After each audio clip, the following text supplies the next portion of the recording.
ఏమండోయ్ మీ ఇంట్లో Sunday special ఏంటి? మా ఇంట్లో సండే స్పెషల్ అయితే చూసారా, కొత్తలాడుతున్న చికెన్ కర్రీ. ఒకసారి అయితే చూడండి. నేనైతే ఫుల్ వీడియో అయితే తీయలేదు. సో నేను ప్రిపేర్ చేసేటప్పుడు అయితే తీస్తున్నాను.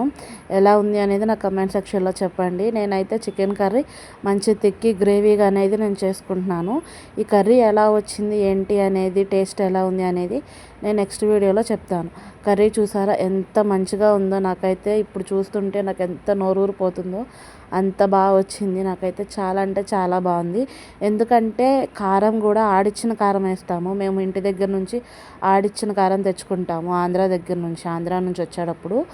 అలాగే దాంతోపాటు మసాలాలు వేస్తాం కదా, ధనియాల పొడి, గరం మసాలా, ఇదంతా కూడా నేను ఇంట్లో ప్రిపేర్ చేసుకున్నది. సో దానివల్ల టేస్ట్ ఇంకా మంచిగా ఉంటుంది. మీరు చూసారా ఎలా ఉంది అనేది నాకు చెప్పండి, ఎలా ఉంది అనేది. కర్రీ అయితే చాలా అంటే చాలా బాగా వచ్చింది.